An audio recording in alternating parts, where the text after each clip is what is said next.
അങ്ങനെ ഈ വർഷം അവസാനിക്കാൻ കേവലം 25 ദിവസം മാത്രം. ഇന്ന് 2025 ഡിസംബർ 5 വെള്ളിയാഴ്ച. ചിന്തകൾ യാഥാർത്ഥ്യങ്ങൾ നമ്പർ 2580 ഏവർക്കും സ്നേഹത്തോടെ സ്വാഗതം. വർഷത്തിൽ ഏറ്റവും കൂടുതൽ കേക്കുകളും ബലൂണുകളും സമ്മാനങ്ങളും നക്ഷത്രങ്ങളും അലങ്കാര ദീപങ്ങളും ഉപയോഗിക്കുന്ന ഒരു മാസം. എല്ലാം കഴിഞ്ഞ് അവസാന രാത്രി ഉറക്കമിളച്ചിരുന്ന് ആണ്ടർതി ആഘോഷത്തോടെ പുതുവർഷത്തിലേക്ക് കാലെടുത്ത് വയ്ക്കുന്നു. കഴിഞ്ഞ വർഷത്തിലെ മൊത്തം നഷ്ടങ്ങൾ വിലയിരുത്തുമ്പോൾ ലാഭങ്ങളോ നഷ്ടങ്ങളോ എന്നൊക്കെ കണക്ക് കൂട്ടുന്ന ഒരു ദിവസം. ആണ്ടർതിയിൽ ഏറ്റവും കൂടുതൽ കണ്ണീർ വീഴുന്നത് ക്രിസ്ത്യൻ ദേവാലയങ്ങളിലാണ്. അതിൽ അധികവും മുതലക്കണ്ണീരായിരിക്കും. എന്താ, നിങ്ങളും പുതുവത്സരത്തെ സ്വീകരിക്കാൻ എന്തെങ്കിലും തയ്യാറെടുത്തോ? ആണ്ടർതി സമയത്ത് വായിക്കാൻ പറ്റിയ ബൈബിൾ വാക്യങ്ങൾ പലരും തിരയാറുണ്ട്. ഞാൻ തിരഞ്ഞപ്പോൾ കണ്ടെത്തിയ ഒരു വാക്യം ഞാനിവിടെ കുറിക്കാം. അത് ബൈബിളിലെ 2-ാമത്തെ പുസ്തകമായ പുറപ്പാട് പുസ്തകം 13:10 അതുകൊണ്ട് നീ ആണ്ടുതോറും നിശ്ചയിക്കപ്പെട്ട സമയത്ത് ഈ ചട്ടം ആചരിക്കണം എന്നൊരു വാക്കുണ്ട്. ഈ ലേഖനം മലയാളത്തിലായതുകൊണ്ട് മലയാളികളുടെ ആഘോഷങ്ങൾ മാത്രം നോക്കിയാൽ അതുതന്നെ നൂറുകണക്കിനുണ്ട്. മലയാളികളുടെ ആഘോഷങ്ങൾക്ക് അറുതിയില്ലല്ലോ. ബൈബിളിൽ പറയുന്ന ഏറ്റവും പ്രധാന ജാതി യഹൂദനാണെന്ന് എല്ലാവർക്കും അറിയാമല്ലോ. ബൈബിളിലെ പഴയ നിയമം മുഴുവനും ഇസ്രായേൽ എന്ന ഒരു വ്യക്തിയും അദ്ദേഹത്തിൻ്റെ പേരിലുള്ള ജാതിയെയും ജനങ്ങളെയും ചുറ്റിപ്പറ്റി ആയതിനാൽ ആണ്ടുകളെ പറ്റിയുള്ള എല്ലാ വാക്യങ്ങളിലും അവരെക്കുറിച്ചുള്ള പരാമർശം ഉണ്ടാകും. ബൈബിളിലെ 2-ാം പുസ്തകമായ പുറപ്പാട് പുസ്തകം 13:3 മോശ ജനത്തോട് പറഞ്ഞത്, നിങ്ങൾ അടിമ വീടായ മിസ്രൈമിൽ നിന്ന് പുറപ്പെട്ടു പോകുന്ന ഈ ദിവസത്തെ ഓർത്തുകൊള്ളുവീൻ. യഹോവ ബലമുള്ള കൈകൊണ്ട് നിങ്ങളെ അവിടെ നിന്ന് പുറപ്പെടുവിച്ചു, അതുകൊണ്ട് പുളിപ്പുള്ള അപ്പം തിന്നരുത് എന്ന് പറയുന്നുണ്ട്. ഈ ദിവസത്തെ ഓർത്തുകൊള്ളുവീൻ എന്ന് പറയുമ്പോൾ ആ ദിവസം മറ്റു ദിവസങ്ങളിൽ നിന്നും പ്രാധാന്യം ഉള്ളതായി മാറുന്നു. 13:14 മുതൽ നാം വായിക്കുമ്പോൾ, ആബീബ് മാസം ഈ തീയതി നിങ്ങൾ പുറപ്പെട്ടു പോന്നു. എന്നാൽ കനാന്യർ, ഹിത്യർ, അമോര്യർ, ഹിവ്യർ, യെബൂസ്യർ എന്നിവരുടെ ദേശമായി യഹോവ നിനക്ക് തരുമെന്ന് നിൻ്റെ പിതാക്കന്മാരോട് സത്യം ചെയ്തതും പാലും തേനും ഒഴുകുന്നതുമായ ദേശത്തേക്ക് നിന്നെ കൊണ്ടു ചെന്ന ശേഷം നീ ഈ മാസത്തിൽ ഈ കർമ്മം ആചരിക്കണം. 7 ദിവസം നീ പുളിപ്പില്ലാത്ത അപ്പം തിന്നണം.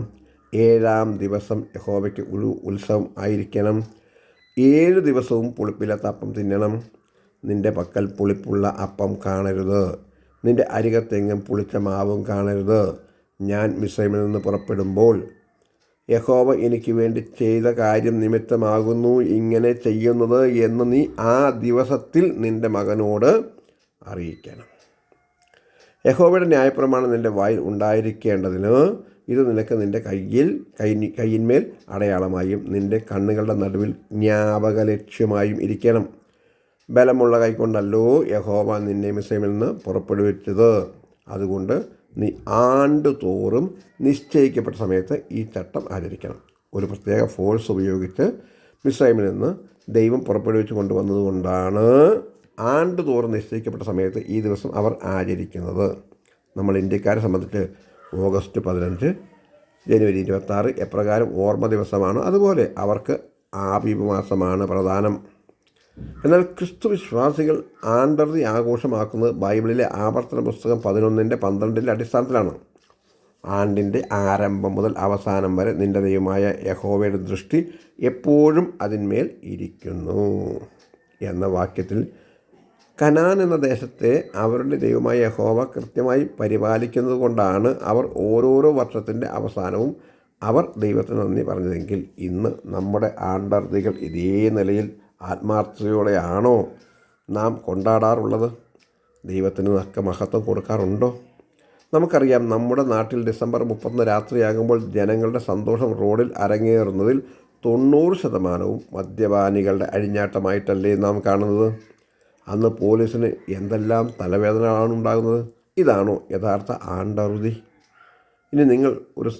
ഇനി ഞങ്ങളൊരു സത്യം പറയട്ടെ, തുറന്നു പറയട്ടെ.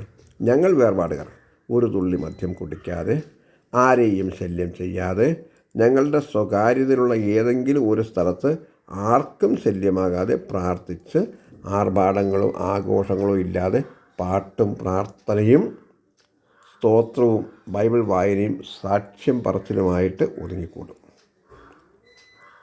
എന്നാൽ മറ്റുള്ളവർക്ക് ആണ്ടർതി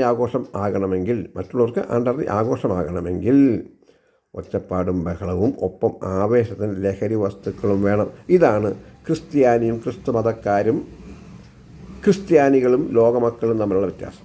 ഇനി നിങ്ങൾ പറ, നിങ്ങളുടെ ആണ്ടർതി എങ്ങനെയുള്ളതാണ്? 2025 എന്ന ഈ ആണ്ട് അവസാനിക്കുമ്പോൾ നമ്മോട് കൂടെ ഉണ്ടായിരുന്ന പലരും നമ്മോട് കൂടെ ഉണ്ടാകില്ല. ഈ ലേഖനം എഴുതിയ ഞാനും ഉണ്ടാകുമെന്ന് യാതൊരു ഉറപ്പുമില്ല. പലരുടെയും മരണവാർത്തകൾ കേട്ടിട്ടാണ് നമ്മുടെ ഓരോരോ ദിവസങ്ങളും ആരംഭിക്കുന്നത്. എനിക്ക് പ്രിയനായിരുന്ന മലയാളിയെങ്കിലും കോയമ്പത്തൂരിൽ സുവിശേഷ വേല ചെയ്തു വന്ന ജോസഫ് രാജൻ എന്ന കർത്തൃദാസൻ കാലയവനിയെ കടന്നു എന്ന വാർത്തയാണ് ഞാൻ ഇപ്പോൾ കേട്ടത്. എങ്കിലും എനിക്ക് ഒരു സന്തോഷമുണ്ട്. അദ്ദേഹം ജനിച്ചപ്പോൾ പാപിയായിരുന്നു. കൃപയാൽ അദ്ദേഹം പാപമോചനം പ്രാപിച്ചു. കർത്താവായ യേശു ക്രിസ്തു അദ്ദേഹത്തെ വിശുദ്ധനാക്കി. ആത്മാവിൻ്റെ രക്ഷ കൈപ്പറ്റിയ ആളായതിനാൽ ശരീരത്തിൻ്റെ രക്ഷയാണ് ഇപ്പോൾ കൈപ്പറ്റിയിരിക്കുന്നത്. അതുകൊണ്ട് അദ്ദേഹത്തെ സ്വർഗത്തിൽ കാണുമെന്ന ഉറപ്പും ധൈര്യവും ഞങ്ങൾക്കുണ്ട്. ഞാൻ മരിച്ചാൽ ഞാനും സ്വർഗത്തിൽ പോകുമെന്ന് എനിക്ക് ഉറപ്പുള്ളത് ഞാൻ മാന്യനായതുകൊണ്ടല്ല, കർത്താവായ ക്രിസ്തുയേശു എന്നെ തൻ്റെ രക്തത്താൽ വിശുദ്ധനാക്കിയത് കൊണ്ടാണ്. ഈ ഉറപ്പ് നിങ്ങൾക്കുണ്ടോ?